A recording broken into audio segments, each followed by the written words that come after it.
felt was extremely important because they wanted to populate the Midwestern part of our country, the prairie. And so they offered 160 acres free and clear to people who would farm the land, ranch the land. I guess it was really only good for farming, but they would give free and clear 160 acres to people, and they had mapped out a huge swath of prairie land. And it was white people who took that land. And that's how a lot of our Midwest cities came into being. And they didn't rescind that promise.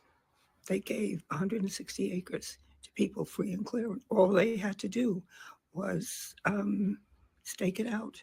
And this may be apocryphal, but I seem to remember in class hearing how there was a date and they had people lining up and they set off a bell and you could just go and stake out your plot of land and it was yours and you could farm it.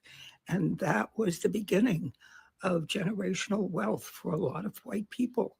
A lot of these people came from Germany and Middle European countries, and they got a stake in this country. And here we have enslaved people who were brought over against their will and finally released from bondage and promised for their servitude they would be given 40 acres and a mule, and a mule. And they got nothing. And they had to start from scratch. Just a thought. Think about that. Think about how you'd feel if that promise was made to you and then you were just blown off. Hi guys, welcome to my channel everybody, and thank you so much for watching. What's going on guys? I'm Jade. If you're new here, please hit the like button and share this video. So I'm sure that you must have heard about the Kendrick Lamar's Super Bowl halftime performance. It was amazing, okay? And a lot of people have been breaking down the symbolisms and what certain things meant and what, like, but one thing that I remember feeling was how strange it felt to me that a lot of white people were very, very against the performance. They had nothing but negative things to say about the performance. And then it dawned on me. I was like, oh, now I know why they are angry, because they get it, because they understand what he was conveying. They understand, and that's the reason why they are angry. I actually saw Megan Kelly shouting at the rooftop, Uncle Sam is white. Uncle Sam is white. They were talking about DEI. I guess at this point we can just agree now that when they say DEI, they just mean black people. That's a new N word, basically. DEI is a new N word now. That's just the way that I see it. Okay. But the video that I played at the beginning just now is an elderly lady who kind of have an understanding of what this whole 40 acres and a mule, what it meant. This was a promise that was made to free slaves, that they will be given free and clear certain lands that they can use. And I absolutely love how the lady touched on how generational wealth started, how generational wealth was built from, that single reward. And they promised black people, but they never made good on the promise. So I'm going to go ahead and I'm going to play that video again, and just so that you guys can hear what she's saying, and then I'll come back to all the other reactions from people, who were breaking down some of the important messagings that were in Kendrick Lamar's video. So, but yeah, tell me how people would not feel how they feel when a promise, you know how much good that would have done to the black community, So much good it would have done. Every other community got one. When the Jews, when they made it to America, they were given all of the benefits, all of the handouts, everything that could help them succeed and thrive and be successful, build generational wealth that they still enjoy, that their descendants still enjoy. To this day, they still enjoy it, the benefit of the generational wealth that their forefathers built on account of the support from the US government and government from all industrialized nations. But Black people who were brought in shackles were never given that opportunity. I think it has taken the resilience of Black people to even be as successful as many of us have been, considering everything, considering the short end of the sticks that we have continuously been given throughout history. Honestly, it is taking the resilience of Black people, the unwavering resilience, the strength, the hope to even get us as far as we have gotten. So let me go ahead and play some more videos of just people breaking down the significance of K Dot's performance. All right, so we're going to break down all the symbolism in Kendrick Lamar's Super Bowl halftime performance. Starting with Samuel L. Jackson, who represents and exemplifies Uncle Sam, who is the embodiment of America. Often depicted as a white man who represents patriotism, the government, and the American people. As we know, America was literally built by Black people. Uncle Sam does not exemplify Black people. Obviously, historically, he never has. So putting Samuel L. Jackson, who is a Black cultural icon, in that role is multi-layered for that purpose, but also to show, first of all, it is political. It's also a funny play on his name, like Samuel L. Jackson, Uncle Sam. Let's get into the opening song by Kendrick. Also going to be including a lot of the lyrics from his performance. He says, everybody must be judged, but this God only favoring us. Also, you would not get the picture if I had to sit you for hours in front of the Louvre. If you don't know what the Louvre is, it is the most famous museum ever. For him to say that he could sit you in front of the Louvre for hours and you still wouldn't get it, is really speaking to the people who didn't get this performance. Honestly, he already knew before this performance that this is going to go over a lot of y'all heads. The revolution about to be televised. You picked the right time, but the wrong guy. Y'all thought that I was going to get up here and be cute, but I'm not. So the next song is Squabble Up, which if y'all don't know, Squabble Up has two meanings. Get ready to fight and square up or dance. Black History Month is a celebration for us, but it's a threat to the people who want to erase what we've done for this country. Samuel L. Jackson comes back and tells everybody that this performance is too ghetto, and he asks Kendrick if he knows how to play the game. Any Black person knows this too well. Like, this spoke to my soul, because that is constantly what we are walking the fine line of. Being able to embrace our culture and also people not deeming us as palatable to society. Also within any industry, especially the entertainment industry, he also is at the Super Bowl stage walking a fine line. Is it too much for certain people? I mean, we saw how mad everybody got.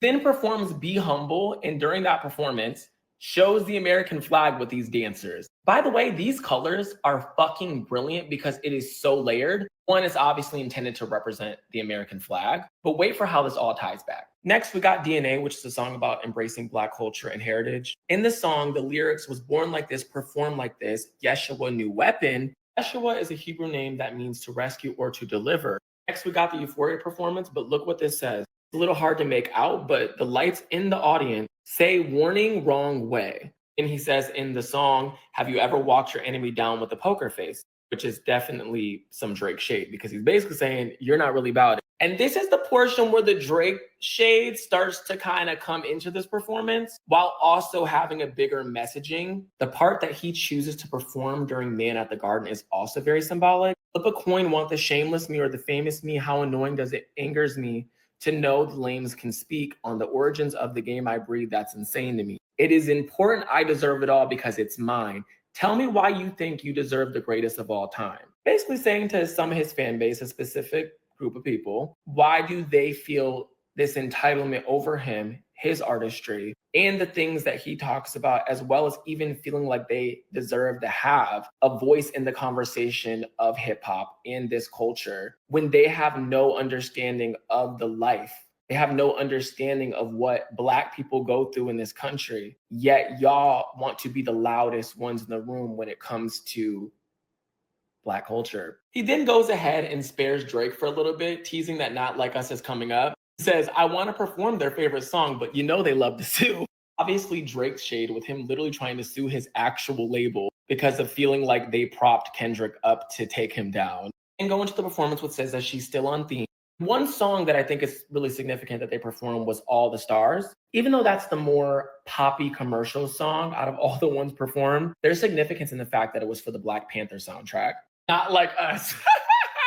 First of all, let's talk about what the song is about, which is about Drake being a culture vulture. It's very simple, but also very layered in the aspect of like not being us in the context of this song. Is basically being somebody who is willing to use Black culture in the Black community for gain without actually contributing anything to it. And there are so many fucking people that do this in this industry, specifically Drake, who the song is a diss to. Remember how I said the blue, white, and red has more significance than just representing the American flag? This also shows how Kendrick Lamar, through this diss track, was able to bring the Crips and the Bloods together for a common enemy who is a Canadian. A Canadian, y'all. And this is America. And this whole performance is American themed. And using those colors to do it is a fucking genius. And then we get a cameo from Serena Williams, who is a Black woman in this country, legendary tennis player, who has been disrespected countless times. Also from Compton, like Kendrick. And she's doing the Crip walk. Not to mention the line from DNA. I just win again like Wimbledon. In the final performance of TV Off, we have him bring out DJ Mustard. This is a perfect way to close this show off. It also has multiple layers. It's about demanding more and about not falling prone to being a part of mediocrity, remaining focused on like your purpose, which is also really cool that he brought out DJ Mustard for this because they united working on this project together. Also, ending the performance with game over and then clicking the remote to turn the TV off, really speaking to the Black community and asking more out of who the Black community shares their culture with, not allowing another Drake to appear, calling out this country for its lack of appreciation for Black culture and Black people who literally built the country. Performance was a love letter to his community, to his city where he's from, to Black America. And I loved every fucking moment because I just know there's some executives sitting around pissed because they did not realize that he was going to do the show that he did.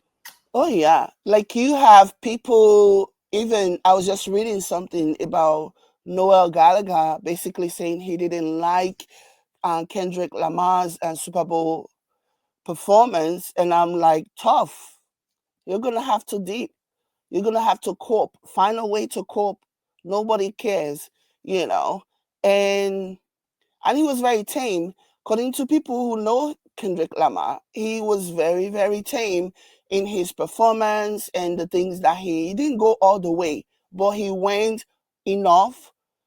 You know how sometimes when you want to teach a kid, when you want to teach certain children, you start from the basics, you know.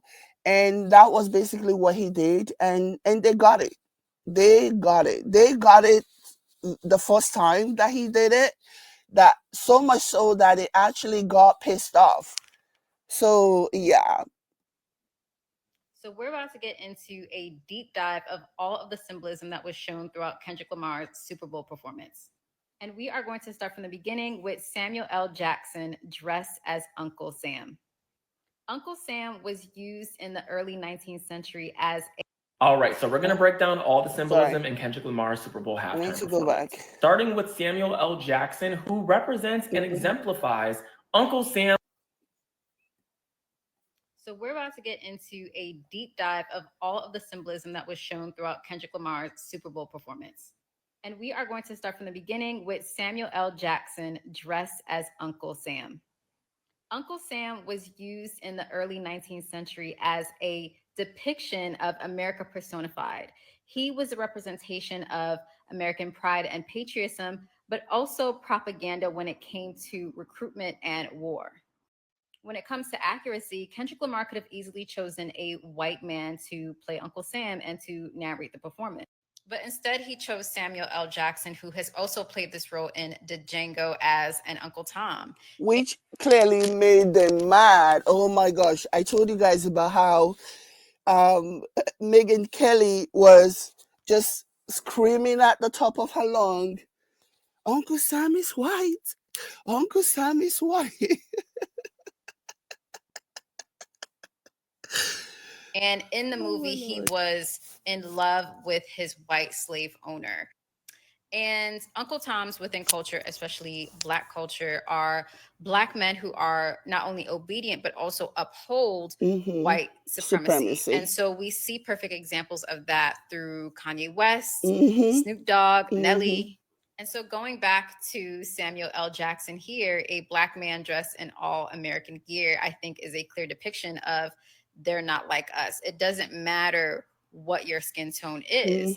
And then also going to Welcome to the Great American Game is a double entendre because we're obviously watching the Super Bowl, but he's talking about the game that is America and being Black in America.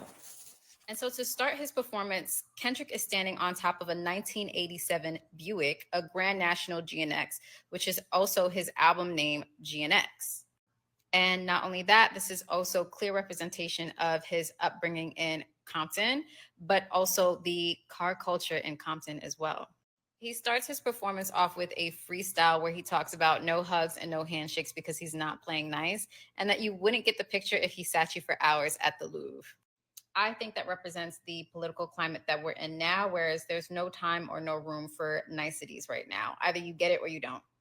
At the end of his freestyle, Kendrick Lamar says, "The revolution is about to be televised. You picked the right time, but the wrong guy," which is a play off of Jill Scott Heron's "The Revolution Will Not Be Televised" song, which was a critique on the American media saying that they only focused on propaganda, consumerism, and entertainment.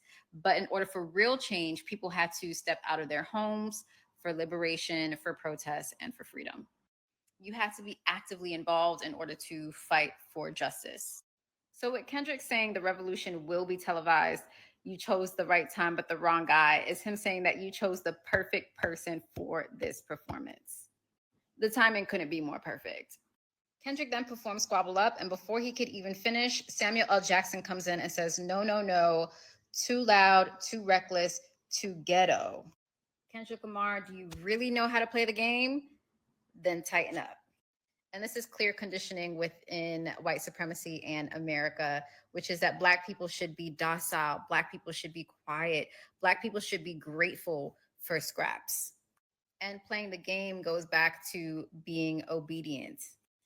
Kendrick Lamar then performs Humble, Be Humble, Sit Down, with his dancers dressed as the American flag and a division between the flag that represents. All right, so we're going to break down all the symbolism in Kendrick Lamar's Super Bowl halftime performance. So we're about to get into, I think that represents the political climate that we're in now, whereas there's "The Revolution Will Not Be Televised" song, which was a critique on the American media saying that they only focused on propaganda, consumerism, and entertainment.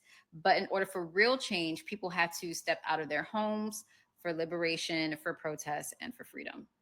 You have to be actively involved in order to fight for justice. So with Kendrick saying the revolution will be televised, you chose the right time, but the wrong guy, is him saying that you chose the perfect person for this performance. The timing couldn't be more perfect. Kendrick then performs Squabble Up, and before he could even finish, Samuel L. Jackson comes in and says, "No, no, no, too loud, too reckless, too ghetto." Kendrick Lamar, do you really know how to play the game? Then tighten up. And this is clear conditioning within white supremacy and America, which is that Black people should be docile, Black people should be quiet, Black people should be grateful for scraps. And playing the game goes back to being obedient. Kendrick Lamar then performs Humble, Be Humble, Sit Down, with his dancers dressed as the American flag and a division between the flag that represents a clear division within America. We've barely scratched the surface and this video is getting long, so follow for part 2. So we're about to get into a... Okay. All right, so we're... Here's another one. I'm not gonna do that. People saying how Kendrick Lamar's Super Bowl performance was so symbolic and then not explaining the symbolism is why the symbolism in his Super Bowl performance is so impactful. So let's break this down. First, Uncle Sam is Samuel Jackson in this show. Throughout the course of the show, he either praises Kendrick for how he behaves or he scolds Kendrick on how he is not behaving properly. And at one point, he actually says, "Gamekeeper, deduct." The Super Bowl halftime show is. Yep, without any questions, The Super Bowl halftime show. Yep, with. So we're about The Super. People saying how Kendrick Lamar's Super Bowl performance was so symbolic and then not explaining the symbolism is why the symbolism in his Super Bowl performance is so impactful. So let's break this down. First, Uncle Sam is Samuel Jackson in this show. Throughout the course of the show, he either praises Kendrick for how he behaves or he scolds Kendrick on how he is not behaving properly. And at one point, he actually says, "Gamekeeper, deduct one life." And that is a symbol of how Black people are specifically treated in this country, where if you don't behave properly by code switching or being palatable, then you're going to be chastised in the United States as a Black person. But then we get introduced to the dancers. The dancers are all in sweatsuits, and the sweatsuits at one point becomes a configuration of the American flag. And during that part, he is actually in the middle of those dancers as he's performing. Even though the colors come together to form the American flag, it's actually the sweatsuits which stuck out to me the most. And someone else pointed this out, I'll tag her. And she said that the sweatsuits were very similar to those in Squid Games. And if you remember in Squid Games, the game players are wearing sweatsuits depending on their status in the game. But everyone essentially was playing towards the big pot of money at the end, and they were willing to fight each other to win said money. And as more people started to die throughout Squid Games, there was more money available for the winners at the end of the game. Now, Squid Games is actually a symbolism of capitalism and how when people at the bottom specifically continue to fight each other in the hopes of winning the money or the pot of gold at the end of said game, that no one actually wins. So in my opinion, him dancing in between the American flag is, yes, a symbolism of how the country is divided, but because all the colors are kind of mixed in together, it just shows that people of different socioeconomic statuses are still divided regardless of their political party. But then we get to the stage configuration, and that turns out to be a game controller. And who is the controller? The United States. But during one of the songs, the camera is in the middle and he is dancing at each different part of the X. And to me, that was a symbol that each specific group or demographic, so you could think of maybe races or ethnicities, are in their communities but only focus on each other, and every now and again we'll look to see what the other is doing, but no one's actually working together. And then at the end of the performance, he performs Not Like Us, which he has been advised by other major A-list celebrities to not perform this song. Why? Because the Super Bowl is not supposed to be a political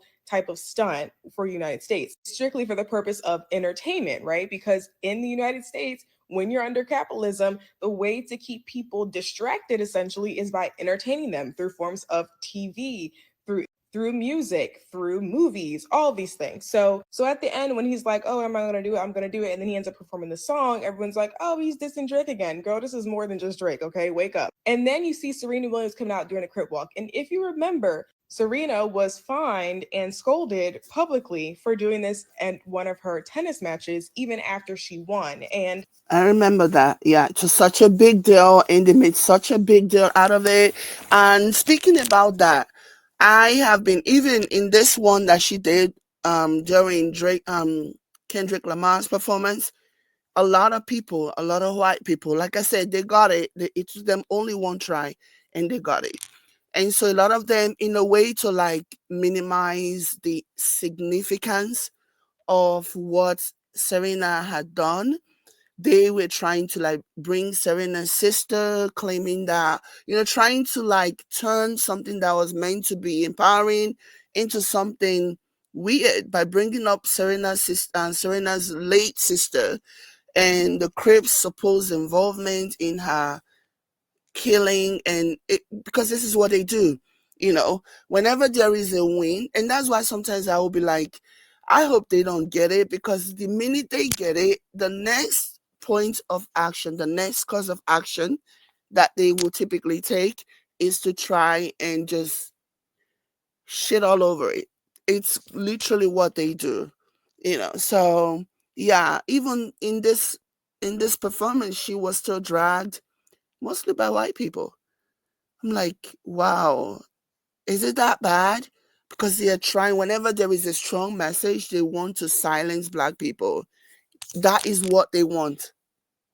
Her having a moment on this stage, and also Kendrick saying the revolution will be televised and you picked the right time but the wrong guy, is really a symbol of people, specifically people of influence, which he refers to in his speech at one point. People of influence speaking and talking and acting in accordance to their values, regardless of what the entertainment industry or the bigger higher ups sort of want them to do. And then we get to the very end when he says, turn this TV off multiple times. Why? Because again, the Super Bowl is one of the most televised events and the most watched events throughout the entire year, which is a distraction for most Americans who are at the bottom of the totem pole, that are really just trying to distract themselves from what they have to do in their everyday lives, which is go to work and work for pennies and, fight each other for just a simple raise. So altogether now, game over at the very end of the Super Bowl performance is a symbol that of people actually coming together to not only start, but withhold and run a revolution. So as a summary here, the reason why everyone needs to know this is because the revolution cannot happen if everyone does not know about it and participate and stick to their guns throughout the course of said revolution. Thank you and good night. Awesome People breakdown. saying how Kendrick Lamar's Super Bowl performance was so symbolic and then not explaining the symbolism is why the symbolism in his Super Bowl performance is. Okay, let me share another one. The Super Bowl halftime show was loaded with symbolism, just like in Kendrick Lamar's music videos. Here's what I saw. We saw the Freemason grand hailing sign of distress, a call from Master Masons, and you can see them going up and down the 5 stairs of Freemasonry for the fellow craft degree. This one has soundtrack. I don't want to. No, because I'm tired of you guys deliberately misunderstanding the whole point of Kendrick's Super Bowl halftime show, and I need you guys to gain some media literacy, please. Because they get it. That's the reason why. No, because I'm tired of you guys. Because they get it. No, because I'm tired of you guys deliberately. Because they get it. That's the reason why they are intentionally misleading, misrepresenting the symbolisms.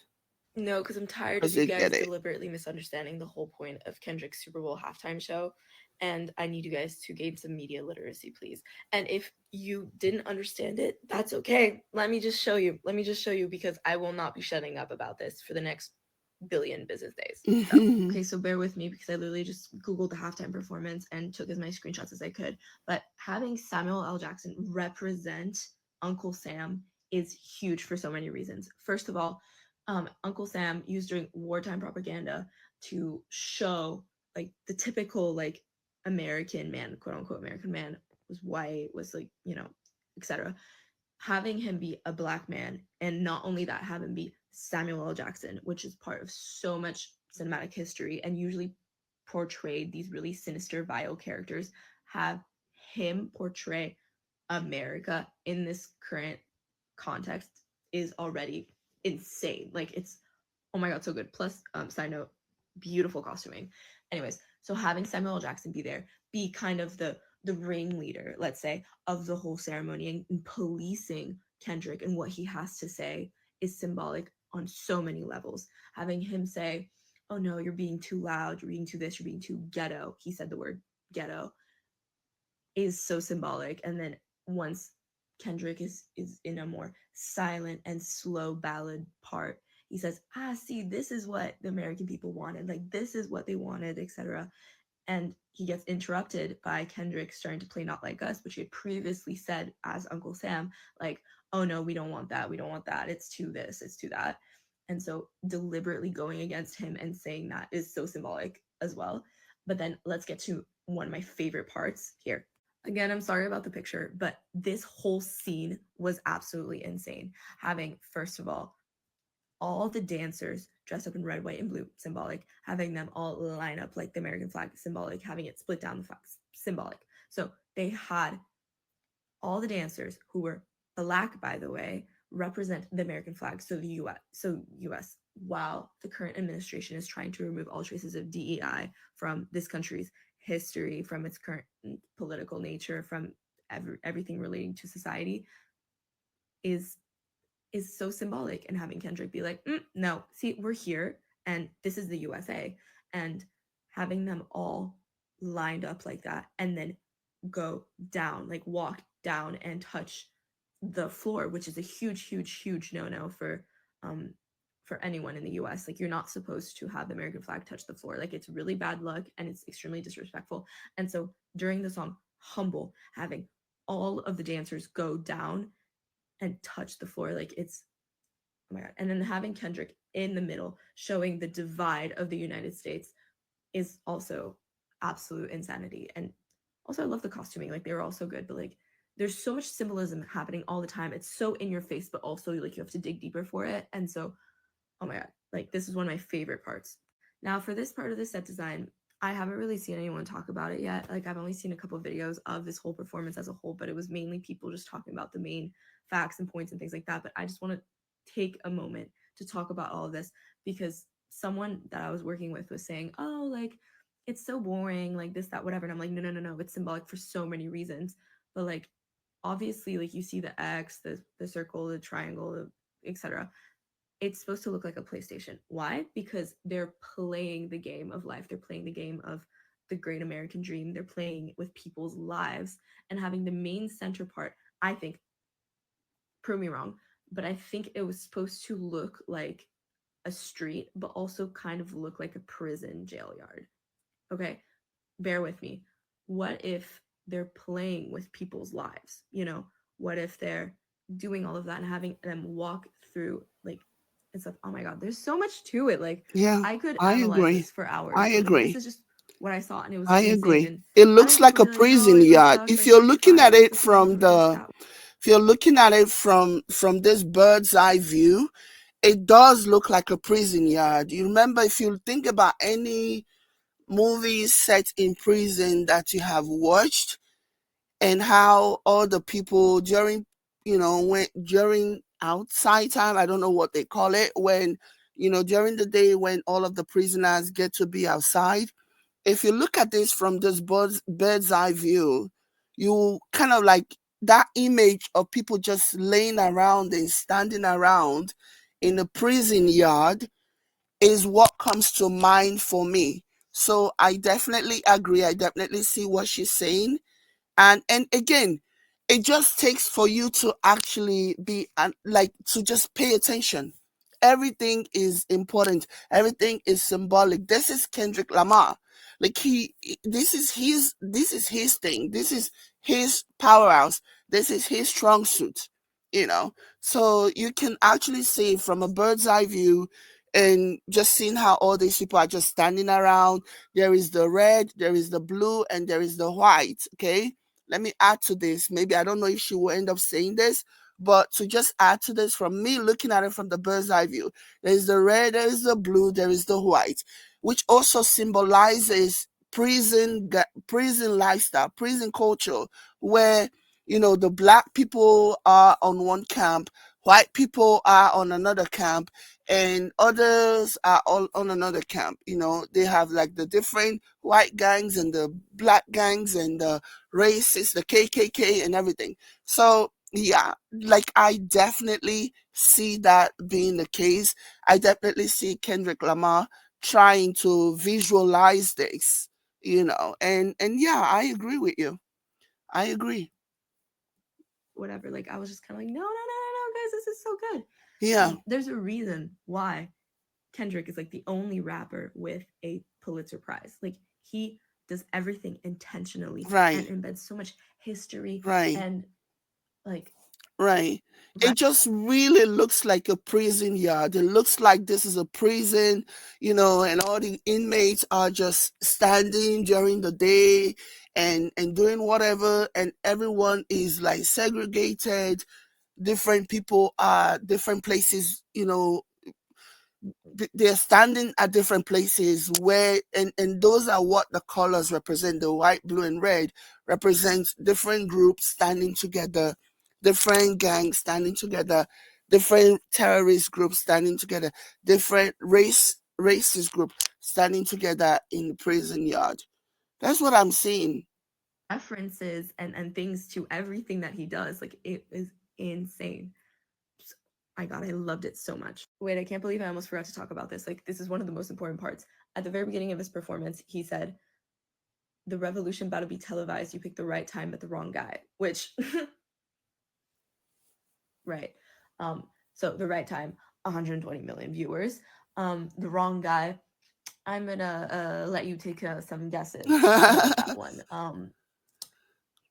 Yeah, Right. the wrong guy. Yeah. So he's calling it out for the world to see. Right. And then goes on to do We know who the wrong guy is. one of the most amazing performances that I've ever seen. And it doesn't need like pyrotechnics to make it so symbolic. And people are going to be talking about this for decades. Yeah. This was so good. Like, Kendrick, you are amazing. I love you so much. Yeah.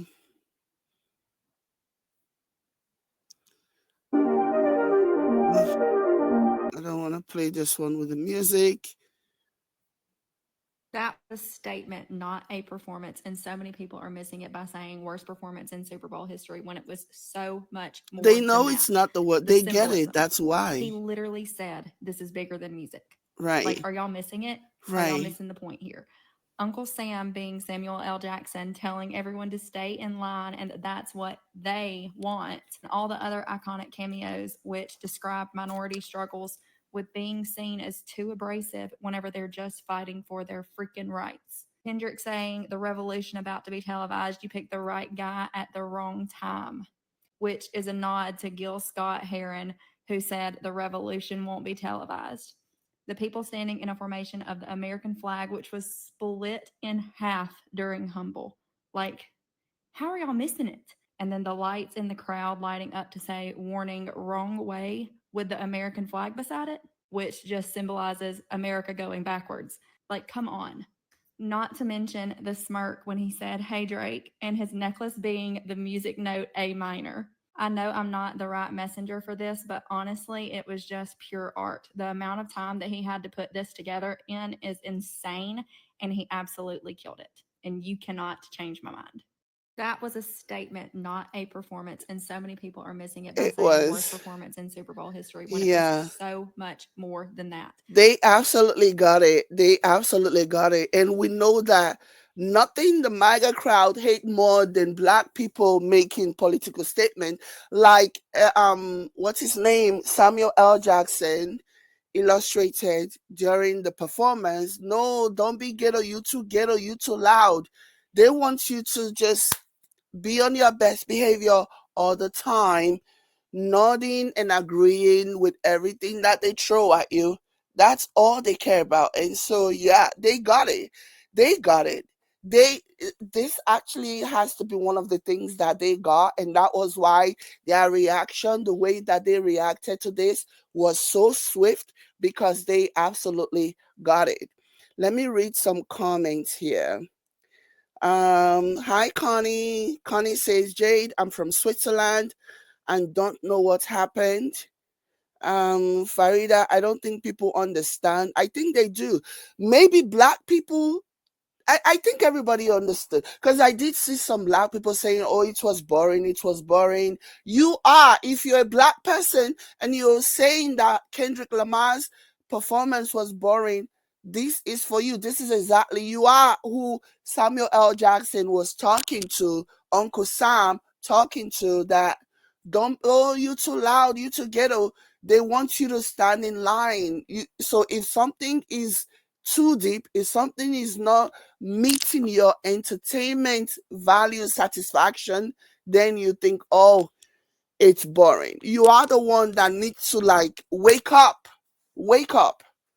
But as for the white people who were lamenting the MAGAs, they absolutely got it. Nobody can, like, they 100% got it. They got it the first time, and that was why their reaction was so swift and so quick. Hi Pershi. Adaya Ekeowo says, "Hi everyone. Kendrick's performance brought in 130.5 million people tuning in to watch than Trump's inauguration, which brought in 24.9 million people who tuned in." to watch That's Enough win for me.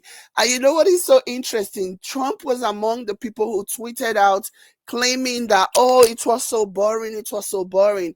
I think he tweeted that out because he also got it. I don't know if he got it. I don't know if he got there on his own or if it was explained to him, but he's also one of the white people who actually got the messaging.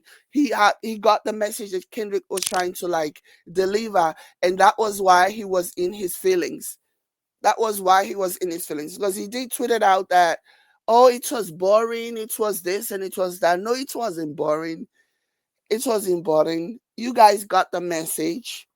It didn't come there to entertain you. People who hired the organizers who hired Kendrick Lamar to perform at the Super Bowl halftime show knew exactly what they were going for. Hello? So many people could have done that.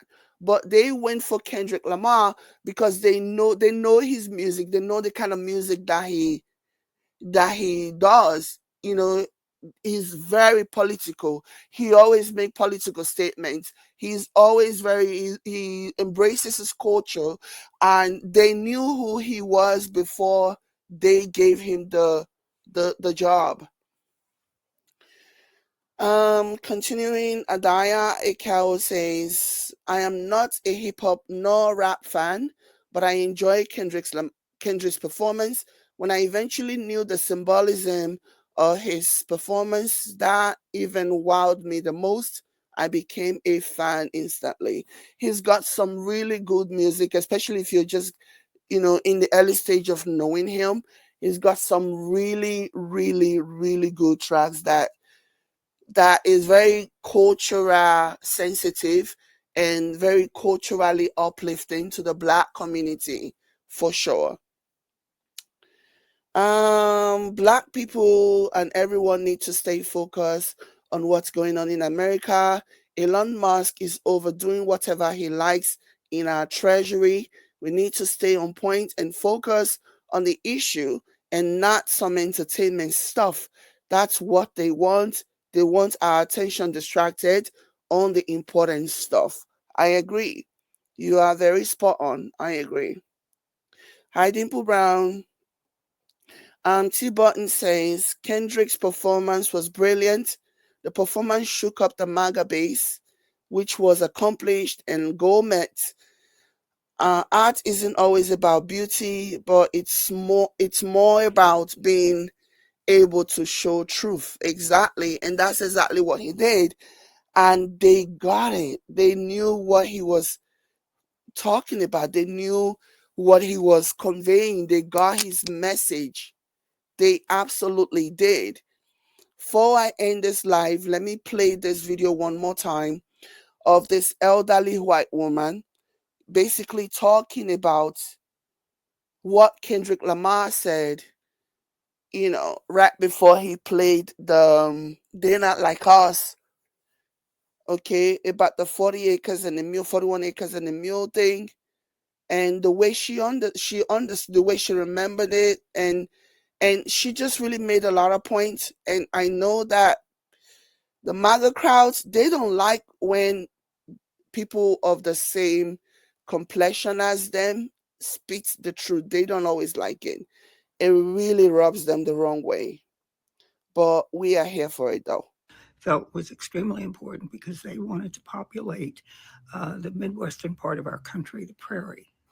And so they offered 160 acres free and clear to people who would farm the land, ranch the land. I guess it was really only good for farming, but they would give free and clear 160 acres to people, and they had mapped out a huge swath of prairie land. And it was white people who took that land. And that's how a lot of our Midwest cities came into being. And they didn't rescind that promise. They gave 160 acres to people free and clear. All they had to do was stake it out And this may be apocryphal, but I seem to remember in class hearing how there was a date and they had people lining up and they set off a bell and you could just go and stake out your plot of land and it was yours and you could farm it. And that was the beginning of generational wealth for a lot of white people. Did you hear that? That was the beginning of generational wealth for white people. And this was so poignant. This point, like we already know that there is a lot of advantages. There's a lot of handouts given to white people that Black people do not necessarily get. That has been, that has been the common thing. But it is always so interesting how everybody else gets a handout, everybody else get support, even the Jewish people post concentration camp and the Nazi regime and all the things that the Nazis did to them. They got support from whichever countries, the industrialized nation they chose to go. They got government support. But Black people are told continuously to pull themselves up by their bootstraps. It is so interesting and it is so hypocritical. Okay. And Black people, if you look at history, are the ones who have suffered the worst form of dehumanization, the worst. But Black people are the ones expected to do it all by themselves, while everybody else gets support, gets government support, and they can double dip and triple dip and quadruple dip. It doesn't even matter. So the system has never been fair for Black Americans. Never. But somehow Black Americans are supposed to just do it. Imagine, I bet you guys that life would have been different today had they made good on the promises that they made, that they actually delivered to the white people, even people from Germany and all the other parts of Europe, Central Europe, okay, Western Europe. If they had made good on the promises that they made to Black people as they did on those other people, maybe life would have been different for Black people. Maybe things would have been different. But these are the types of information that the Trump administration, the modern day Republican Party, does not want your children to know about. They call it white guilt. They don't want your children to know about this. They don't want the education. They don't want this taught at schools. They don't want this taught, because they want to continue to perpetuate the lies, the misinformation, so that they can always blame Black people for not being able to succeed in a society, when really Black people never had a chance. They were never given a fair chance to survive, to succeed. But this is why they are actively fighting to the nail to get this information, these books, out of the schools. Just let that sink in. Let me roll this back a little bit. And that was the beginning of generational wealth for a lot of white people.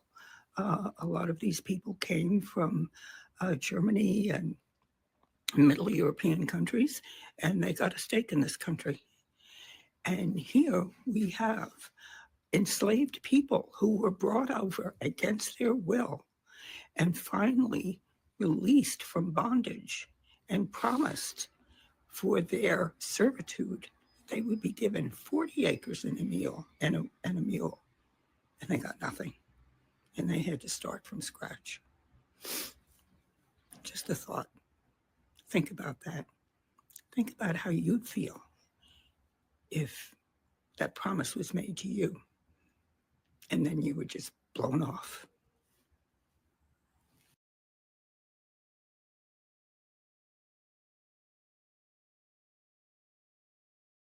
Exactly. Think about that. Anyways, guys, I wanted to quickly bring you this. Let me know what you think in the comment, like this video, and also share. I will, of course, catch you guys in my next one. Bye, guys.